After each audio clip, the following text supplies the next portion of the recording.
Welcome back, I'm Larry. So today we're working on my 1990 Ford Rangers. So let's go ahead and jump into it and take a look at what we got. So today I want to be installing a 4-pin trailer plug harness on this truck. That way I can pull my little utility trailer when I want to, if I don't feel like driving one of my other trucks. So we're gonna go ahead and I'm gonna show you how I bought this off of eTrailer.com, and it's an adapter. It just plugs right into your factory harness, so you don't need to cut or splice any wires. It plugs right in. Then you have a 4-pin plug to use on trailers. Okay, so this is the plug here. You see how it's just like a T, basically. You unplug your factory harness, and I'll show you that underneath the truck. And you plug this into it, it joins the two together. And then this is your trailer end right here, obviously. This is a cap to put over the end of the plug to keep moisture out of this side here when it's underneath the truck, not being used. And let's see, there's the part number for it if you want that. Let's see how it says, Ranger 1986 to 92. Okay, so if you come underneath the truck and come to your spare tire on the left-hand side, there's two plugs. You'll have that one up there, and then you have one right below it. The one below it is the one you want. It's this one here, and it looks like that. Now, something that I noticed that's kind of dumb is, for whatever reason, and this one here that I ordered, it says it's made for these trucks, and the plugs are the same, except for I noticed that the ears do not line up. This one lines up, but this one don't. And same thing over here. This one lines up, but the one over here didn't. So I had to break it off and trim it with my razor blade to get it to fit. Now, when you do that, it will work then. You can see here, it has this side here. It will plug right into it. And you don't need that second ear because you still have the other ear to help align it, and there is a locking tab up here to keep it locked, to snap in. Now, you're going to have to do the same thing to the factory plug as well. This one here lines up, but the one off to an angle does not. So we got to trim that one off.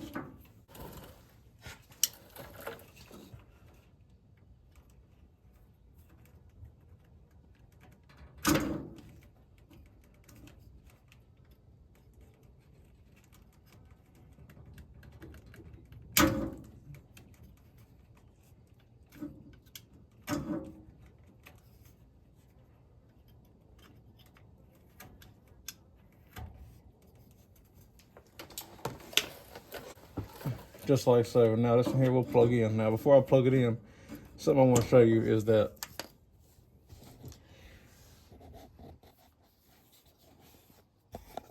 so if you look at the ends, they are the same, even though the tabs for some reason did not line up. Like if you look at this plug here, and then we look at the one from eTrailer side by side, you can see how you got, I think it's 6 pins, 3 or 5 pins. You can see you got 3 off to the right up top, and then 2 at the right at the bottom. You got the same thing here with this one. 3 at the top at the right, and then 2 at the bottom. The contacts in here.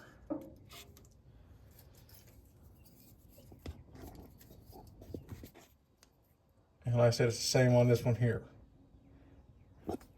When you look at the opposite end, which would be this end here of the plug, you have 3 at the top left and then 2 at the bottom left. And here are the contacts.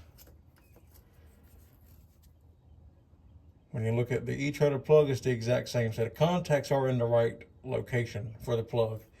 It's just the tabs itself, one of them don't line up out of the two. So that's the only modification that you got to make.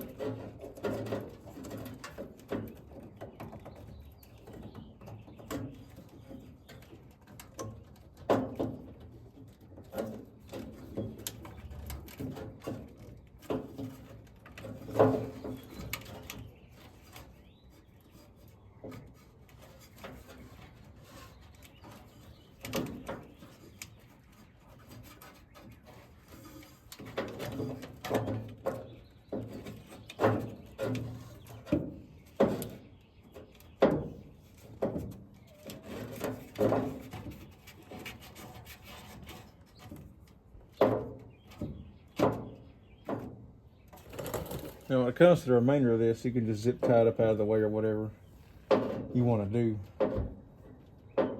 Okay, so I got the plug all done, went ahead and installed it this way. How I routed mine is like this. All right, so I got it all done. I got this pushed up in there like that and zip tied to the side so it will hold it and not fall down, and that looks nice. I just put that zip tie because my clip was broke on the factory plug, so that'll help hold them two plugs together. That one was still good, so did that. I came up here and zip tied the excess remaining wire around the factory wiring harness, and then come up here, routed the wires through here underneath the license plate because there's a gap in here. They come around, just wrapped it around the ball with that piece, and that keeps that from just dangling, and everything keeps it up out of the way, and that'll keep it sealed tight so water don't get into it. And that is a done deal. That is a simple, quick install for a 4-pin trailer plug. All right, now just to show you that the brake lights, tail lights, and turn signal still work, we're gonna go check that now. There's the brake lights.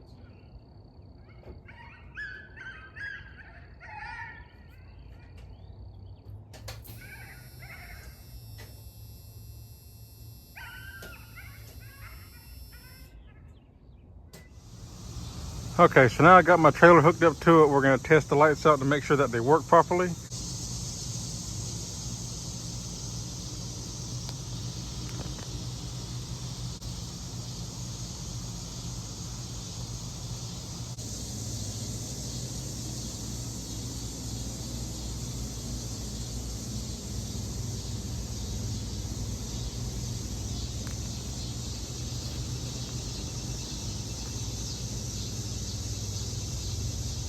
Okay, so you can see that everything works like it's supposed to, and that's a done deal.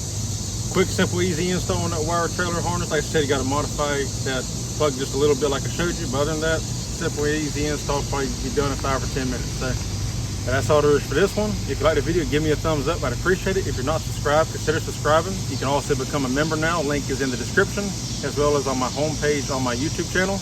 Go ahead and join. It's only $1 a month, so show some love. Anyway, that's all there is for this video. Until next time, I'll see you in the next one. Take care.